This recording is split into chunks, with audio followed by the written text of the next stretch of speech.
doctora Nayansi Díaz, elaboro en el Hospital Santo Tomás y vamos a continuar pues este curso del Fundamental Critical Care Support y vamos a estar viendo ahorita el tema de las infecciones que amenazan la vida, tanto para el diagnóstico como para seleccionar el antibiótico.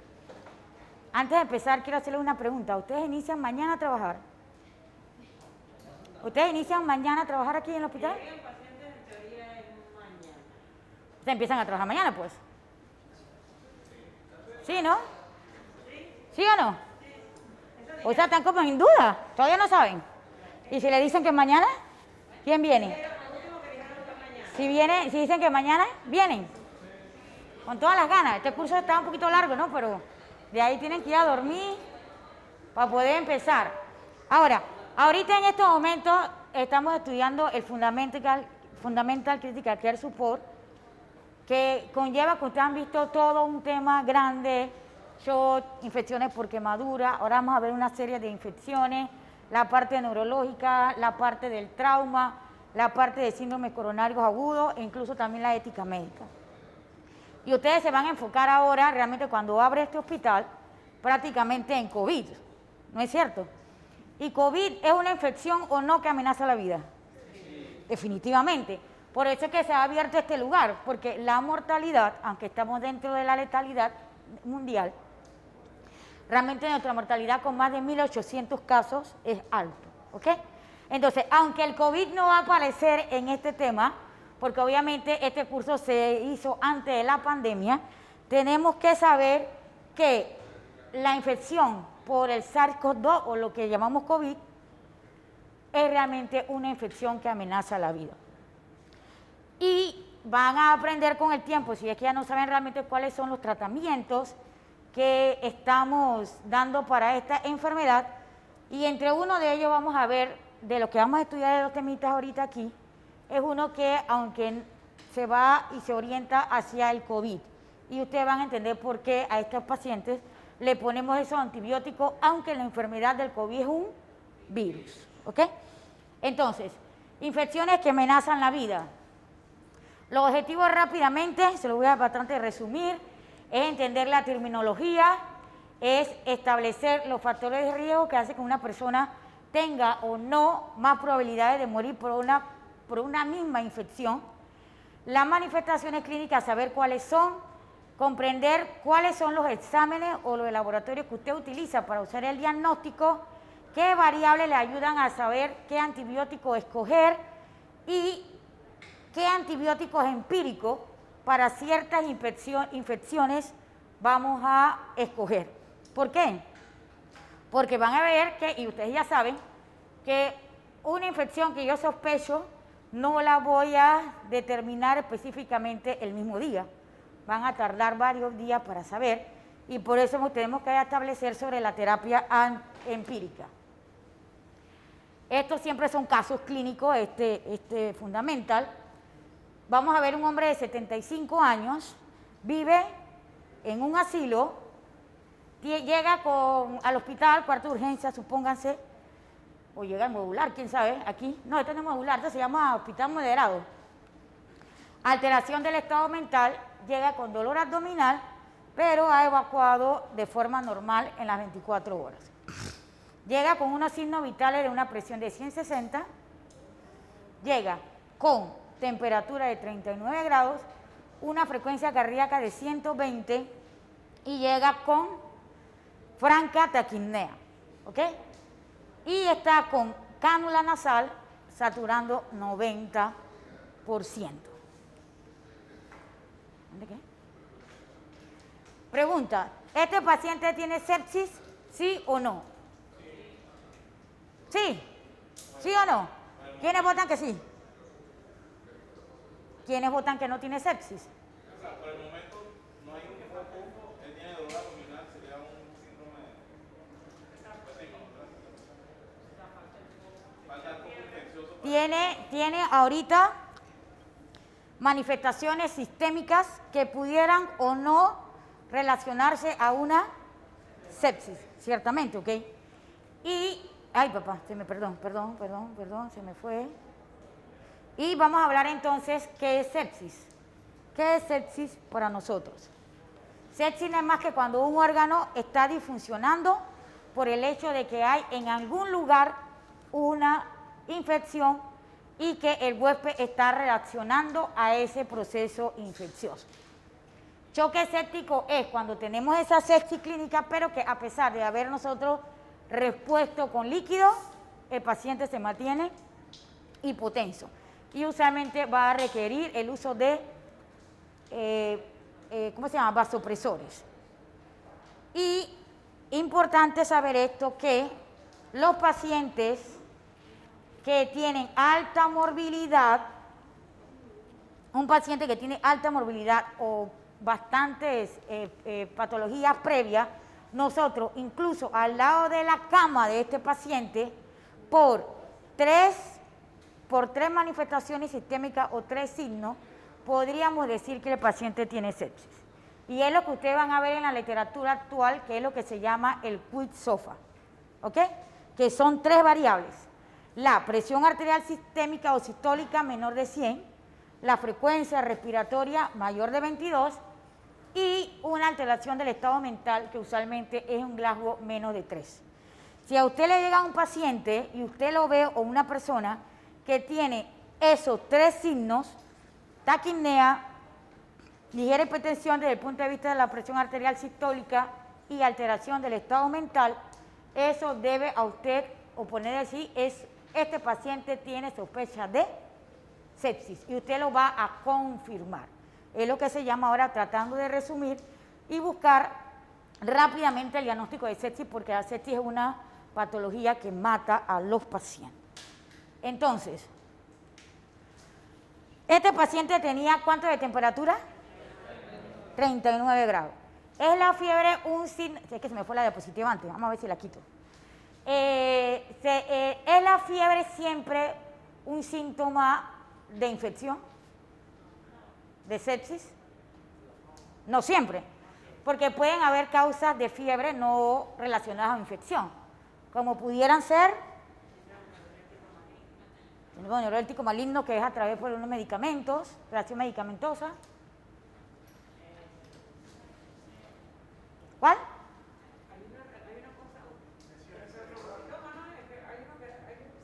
Por enfermedades, fibrocromocitoma, el hipertiroidismo también puede producir fiebre sin tener relacionado en un momento en una crisis tirotoxicótica, ¿no?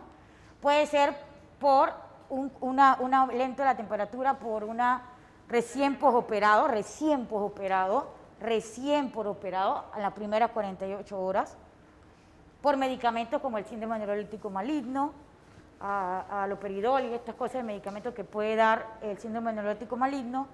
Cuando hacemos reacciones transfusionales, una de las primeras cosas cuando usted ve que están transfundiendo siempre es ver la temperatura, y si hace fiebre, ¿qué hay que hacer? Retirar la transfusión y mandarlo a estudiar a ver si hay incompatibilidad. ¿Por qué? Entonces, ¿esa fiebre es que este paciente está séptico? No, esa fiebre es porque está haciendo una reacción transfusional. La fiebre usualmente en cuidados intensivos, aunque es lo que todavía seguimos manejando nosotros aquí, debiera no solamente ser por las partes como cuando ponemos axilares y lo demás, o a través de timpánico, sino que en la UCI deberíamos tener la medición ya sea intravesical, ya sea esofágica o por dispositivos que son realmente intravasculares, como si están en otra unidad de cuidado intensivo vemos que tenemos medición continua de temperatura por dispositivos intravasculares. Esas deberían ser las más, porque son más certeras.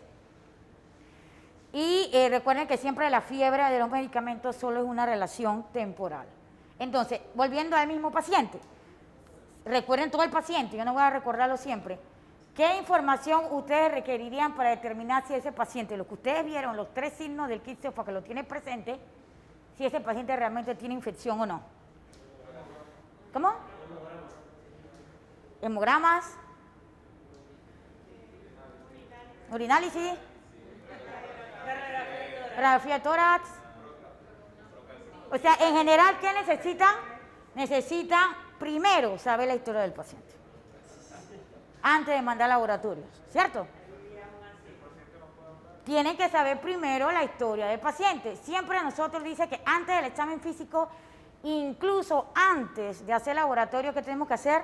La historia clínica. Siempre va primero. La historia clínica te orienta a muchas cosas. Entonces, este paciente, ¿por qué es importante saber la historia clínica? Primero, por la epidemiología. Viene de su comunidad, viene de un hospital, viene de un asilo. ¿Y por qué es importante saber eso? ¿Cómo? ¿Tratamiento? ¿Qué más? ¿Por qué es importante saber si... De a mí qué me interesa si viene de la comunidad, del hospital?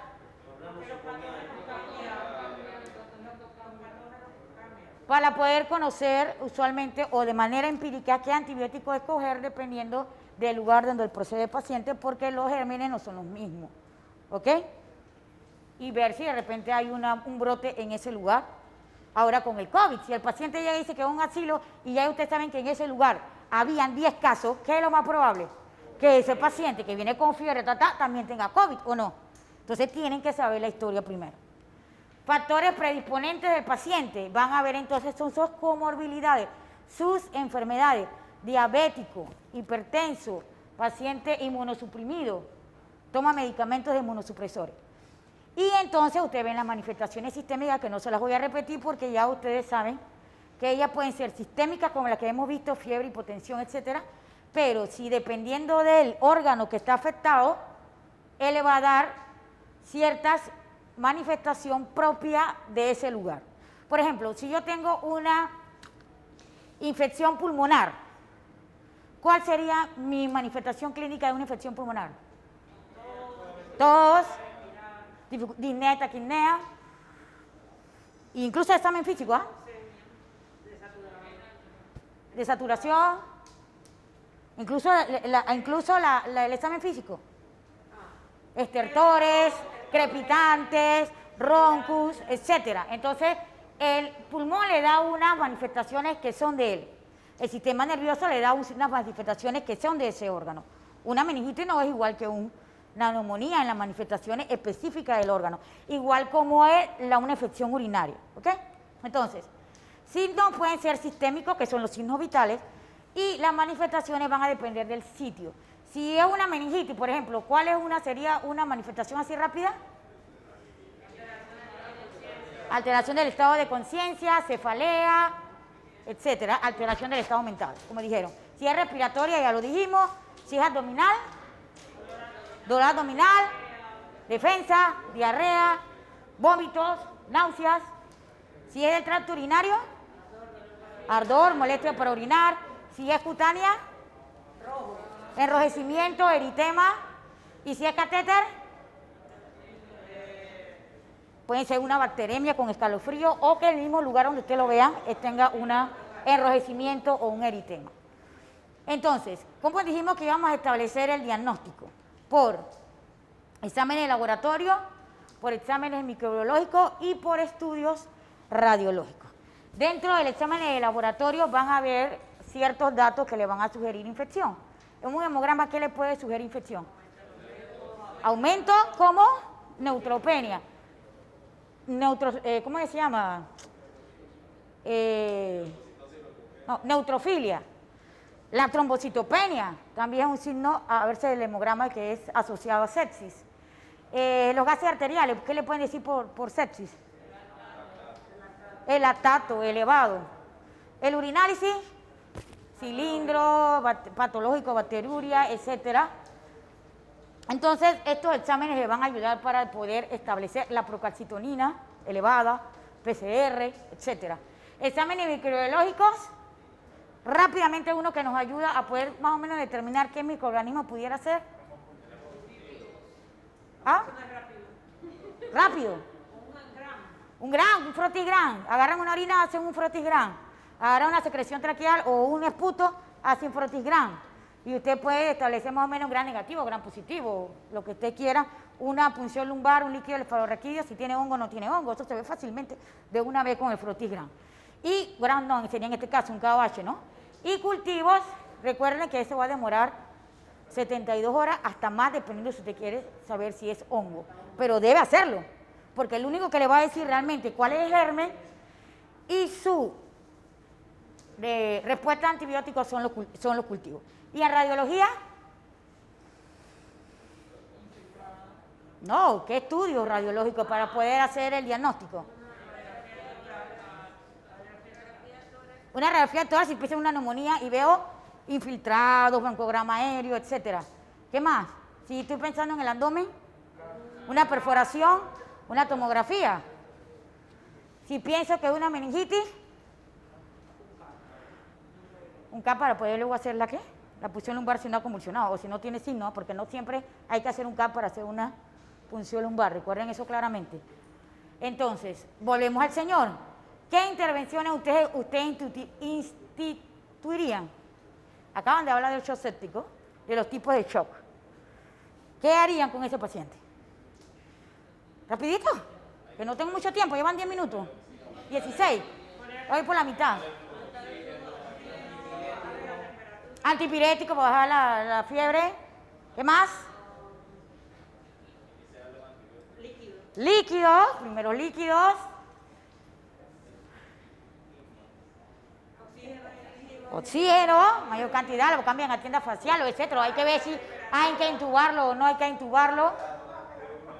Y probablemente, si ya estamos todos sospechosos, tendríamos que escoger qué tipo de antibiótico tendríamos que dar de acuerdo a los resultados de los gabinetes, los estudios que hemos realizado y dar una antibiótico-terapia empírica. Caso 2, mujer de 70 años, tiene 4 días de ser operado de una colecistectomía laparoscópica, está confundida, alteración del estado mental, tiene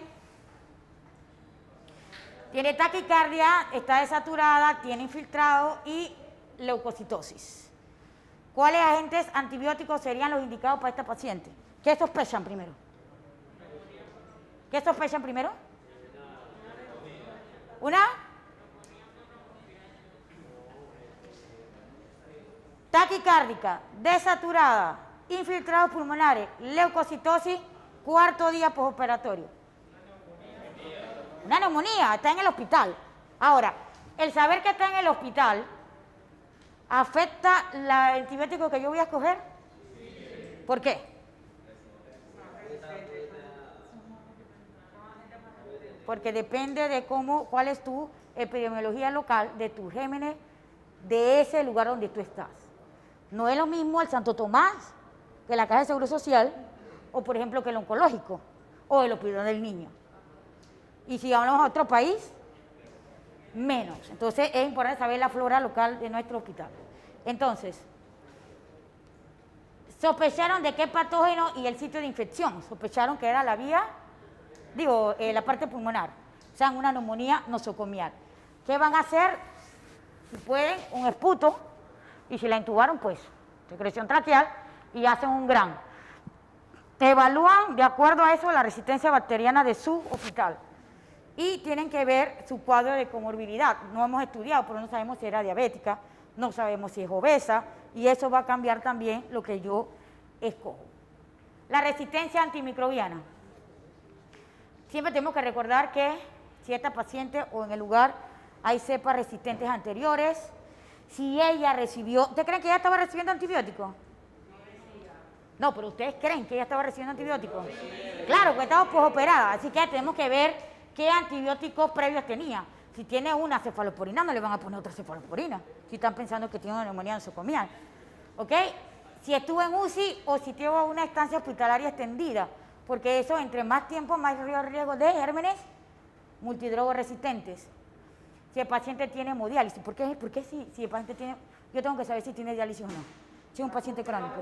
¿Qué tiene que ver eso con la resistencia bacteriana? El ajuste de las dosis. El ajuste de las dosis, pero ¿qué más? Con respecto a resistencia bacteriana. ¿Qué tiene que saber que si es diálisis o no? Y la resistencia bacteriana. Los pacientes de diálisis crónica, ¿cómo se catalogan? ¿Como inmunocompetentes o inmunocomprometidos? Inmunocomprometidos. Así que la probabilidad de que tenga resistencia bacteriana es mayor o menor. Mayor. Centro de cuidados de enfermería, por ejemplo, el paciente que viene del asilo y esto, la inmunosupresión. ¿Ok? Entonces, neumonía. La neumonía usted sabe que se divide en 2, o casi en 3, podríamos decir si es, ¿cómo se llama? Asociada a la ventilación mecánica. Pero adquirida en la comunidad no es lo mismo un paciente competente de manera inmune a un paciente inmunocomprometido, ¿cierto? ¿Ok? Entonces, el paciente adquirido en la comunidad, usualmente ustedes que ya están claritos mejor que yo, la neumonía adquirida en la comunidad, ¿cuáles son los gérmenes más comunes? El hospital del niño, ¿uno se acuerda bien del hospital del niño? Estreptococo neumonía. ¿Y quiénes más? Micoplasma, clamidia, ¿verdad? Digo, sí. Entonces quedamos betalactámico, un macrólido para los gérmenes atípicos o una fluoroquinolona. O podemos dar, si en el paciente que estamos sospechando de broncoaspiración o aspiración, alcohólicos, etcétera, agregarle clindamicina por los anaerobios. El paciente que viene adquirido en la comunidad, viene de su casa igual, pero está inmunosuprimido. Por ejemplo, un paciente HIV que viene de la casa con una neumonía de la casa. ¿Yo qué germen tengo que sospechar? Neumocito girobesi, por ejemplo. Y tengo que pensar agregarle a la terapia trimetoprim con sulfa o incluso pensar que tenga hongo y antifúngico. Pero él también puede tener las bacterias normales, los comunes y corrientes. Pero tengo que pensar también en eso a pesar de que sean las dos adquiridas en la comunidad. La nosocomial. La nosocomial o asociada al ventilador. ¿Qué gérmenes pensamos? Si es neumonía nosocomial, ¿qué gérmenes pensamos? Pseudomonas, Klebsiella resistente a Carapanemasa o Klebsiella pneumonia, Staphylococcus aureus, Acinetobacter, o sea, gérmenes que son más de flora hospitalaria. ¿Okay? Entonces, a estos pacientes les damos cefalosporina de tercera o cuarta generación, usualmente con un betalactámico, por ejemplo, piperacilina tazobactam, o le damos un carbapenémico más labanco o linezolid si estamos sospechando que adicionalmente tiene Staphylococcus aureus. Y si usted ya considera pseudomonas, que aquí estaba clarito, pseudomonas, entonces le agregamos un carbapené o piperacilina tazobactam o una cefalosporina de cefepime como de cuarta generación. Entonces, este paciente, vamos a ver casos clínicos rapidito. Este paciente es un muchacho de 22 años, viene a la universidad con posible meningitis. ¿Qué germen piensan ustedes? Es la común meningitis normal de la casa que le puede dar igual a un niño. Neisseria meningitis, dijo. Estreptococo neumonía, ¿verdad? ¿Y qué damos a una meningitis común y corriente?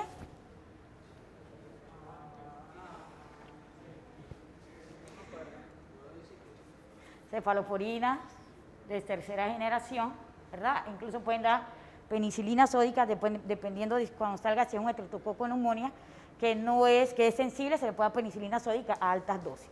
Ahora, este paciente también tiene meningitis, uno de 48 años, pero tiene trasplante renal. ¿Va a tener el mismo germen? Puede tenerlo, sí, pero adicionalmente puede tener otra cosa. En los pacientes con trasplante siempre hay que pensar en los virus, como el citomegalovirus, no es que te lo tienen que aprender y saber eso, como el citomegalovirus, y son los pacientes que se le da ganciclovir, o incluso en pacientes como este puede tener lo que se llama una encefalitis o aséptica, que es el herpes simple, y se le da aciclovir.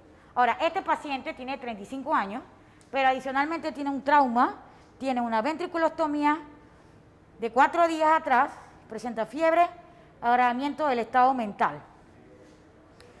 ¿Qué puede tener en el cerebro? O de infección.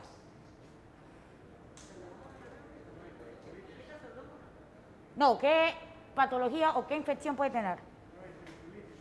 Una ventriculitis, un absceso cerebral también puede tener. Y entonces, ¿los gérmenes a cubrir son los mismos? No. ¿La antibioticoterapia es la misma? No. ¿Las tres no son infecciones del sistema nervioso central? Sí. Pues las tres tienen el mismo tratamiento de antibiótico. Entonces, ¿qué es lo que queremos plantear con estos tres pacientes que tienen la misma enfermedad del mismo sitio específico? Que el lugar donde proceda depende del germen. De su inmunocompetencia o no, depende el germen. Y de sus antecedentes, ya sea recientes o más crónicos, también depende el germen. Y eso va a determinar que usted coja o no una terapia empírica, esta o aquella. Y puede determinar que esa infección sea una infección. ¿Es una infección que amenaza la vida? Sí, la meningitis mata. O te deja en una cama postrado. Paciente de 75 años con una válvula aórtica bicúpide y sospecha de endocarditis. ¿Alguien se acuerda cuáles son los gérmenes de la endocarditis? Lo que se puya, no sé qué puede ser. Lo que se inyectan heroína y esto, ¿qué puede ser? ¿Qué germen puede ser? Estafilococcus aureus, o puede ser incluso estreptococo. Y entonces ahí ya vemos que se le agrega a veces vancomicina, si estamos pensando en estafilococo resistente, cefalosporina de tercera generación. Y lo importante es que el tratamiento de la endocarditis en el tiempo es lo mismo que una neumonía, es lo mismo que una meningitis, 4 a 6 semanas, ¿verdad? Entonces, paciente 35 años, tiene un catéter, un Permacat, uno de estos de diálisis tunelizados, tiene fiebre, hipotensión y secreción purulenta en el sitio del catéter. ¿Germen? ¿Más común? Staph aureus, es infección de la piel, ¿verdad? Entonces vamos a darle tratamiento de... Sí, ¿cuál es pues? ¿Cuál es el antibiótico? Vancomicina, si es resistente. Y si no es resistente, es que siempre nos prendemos la vancomicina por el staph, pero no siempre. Este es resistente. Y si no es resistente, ¿qué es? Oxacilina, exacto. Entonces, paciente de 68 años, dolor abdominal, fiebre, dolor difuso con defensa y rebote. ¿A esta edad qué puede ser? O una diverticulitis. O, ¿quién dijo que no se le puede perforar un colon? O una perforación de intestino delgado, ¿verdad? Pueden ser todo eso. Ahora, ¿los gérmenes del abdomen son los mismos que los gérmenes del pulmón? No. Entonces, los gérmenes abdominales, usualmente, ¿qué son? ¿Bacterias qué? Gran negativa, gran positiva, anaerobia. Anaerobias y gran negativo. Entonces, una enfermedad abdominal grave que amenaza la vida, 1 o 2 antibióticos o 3. Monoterapia no, ¿ok? Porque tienen que cubrir gran negativos y tienen que cubrir anaerobios. Entonces vemos la quinolona con metronidazol, o vemos cefalosporina con metronidazol, o vemos los carbapenem, ¿verdad? Entonces, embarazada de 32 años, fiebre, vómito, taquicardia y sospecha, de lo malo que aquí ya se lo dicen, ¿no? De pielonefritis. ¿Qué gérmenes pensamos en pielonefritis tracto urinario? ¿Que es una bacteria de tipo por gran negativa? Gérmenes gran negativos. ¿Qué tratamiento damos en las pielonefritis o infecciones de vía urinaria? Tan clarito, porque esto le llega a los, ¿cómo se llama? Una de las infecciones que más llegan a la consulta de medicina general. Las infecciones urinarias, el dolor, yo tengo que me arde y yo tengo infección urinaria, ¿verdad? Entonces, ¿qué antibióticos usualmente recetamos? Quinolonas, cefalosporinas, trimetoprim con sulfa, estamos hablando en general, ¿ok?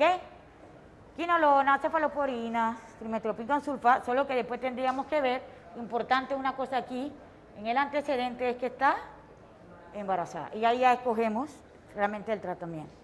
Un paciente diabético de 45 años de edad, supuestamente aquí debemos ver, pero no se logra ver mucho, eritema, dolor torácico en el hombro derecho, hipotenso y confundido. ¿Qué puede tener? Una celulitis que puede llegar incluso a una fasciitis necrotizante, ¿verdad? Entonces, si tenemos una celulitis, ¿qué germen empezamos? ¿Cuál? Staph aureus, ¿verdad? Y si ya es celulitis, ya estamos pensando de otro tipo, ¿no? Entonces, usualmente el tratamiento, si no es sensible, oxacilina, y si es sensible es vancomicina, y si hay fasciitis, pensamos también que puede haber anaerobia y agregamos clindamicina, ¿ok? Entonces, un minuto me queda. Linfoma que desarrolla neutropenia, fiebre, hipotensión.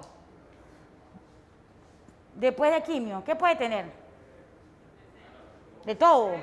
Puede tener neumonía, Puede tener bacteremia, puede tener fungemia, puede tener colitis, puede tener cualquiera. Entonces, estos pacientes, se le da terapia de gérmenes polimicrobianos, incluso de hongos. Y se le da carbapenem, cefalosporina de tercera generación, e incluso para los hongos se le da las equinocandinas como caspofungina, etcétera, o incluso termina en anfotericina B. Lo que quiere demostrar esto es que pacientes inmunocomprometidos son pacientes que las patologías son polimicrobianas.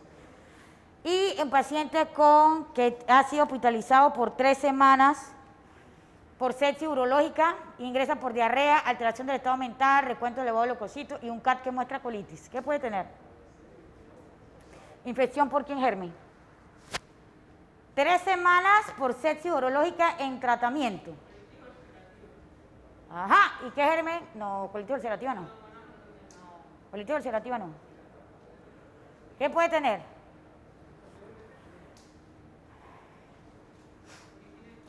Cuando damos antibióticos por mucho tiempo, y si un antibiótico ya sea de amplio espectro o no, y hay una... ¿Cómo? Una colitis pseudomembranosa, que usualmente el germen es Clostridium difficile. ¿Y el tratamiento de ese qué es? Metronidazol o vancomicina, pero vía oral. Intravenoso no funciona. Oral, porque acuérdense que el problema está a nivel del... ¿cómo se llama? A nivel intestinal. Entonces, infecciones asociadas, estoy terminando. Infecciones asociadas al sistema de salud son todas aquellas infecciones que son dadas. ¿En qué tiempo, en qué lugar o en qué situación?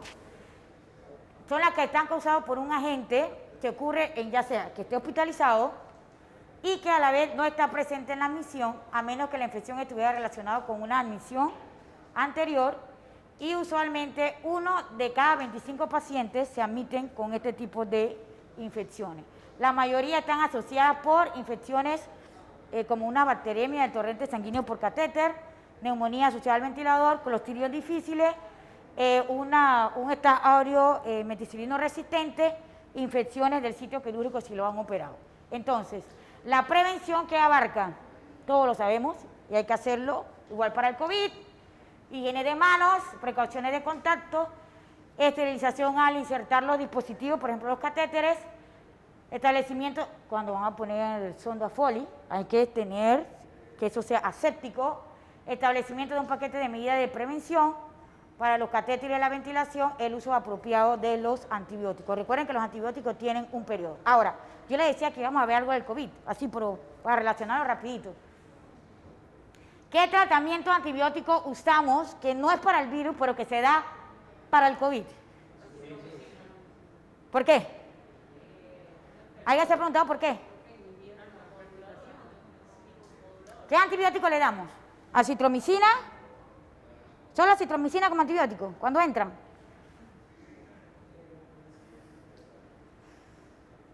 Le damos una cefalosporina de tercera generación. Solamente le damos ceftriaxona o cefotax más acitromicina. La acitromicina por la parte de inmunomodulación, pero también tiene otra parte, ¿por qué? ¿Por qué damos cefalosporina y acitromicina? ¿Qué enfermedad hace esa combinación de cefalosporina, de todas las que hemos visto, y un macrólido?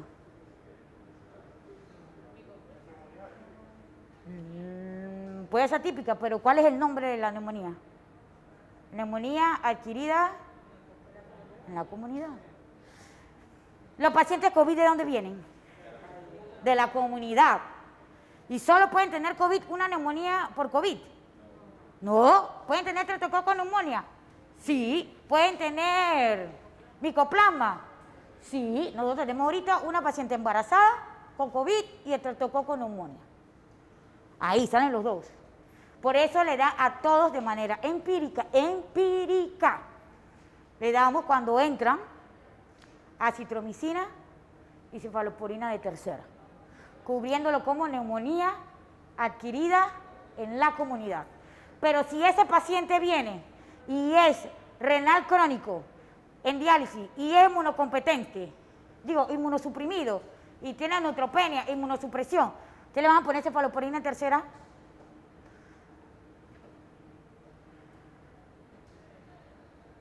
¿Le van a poner cefalosporina de tercera? Tendrían que ver el antecedente. Si viene que se salió hace 2 días, 3, 4 días del hospital porque le hicieron diálisis, es un paciente que está inmunocomprimido, comprometido, y probablemente van a ascender en la terapia antibiótica y van a poner carbapenems. ¿Ok? Porque ya están pensando en una neumonía asociada a la asistencia de salud.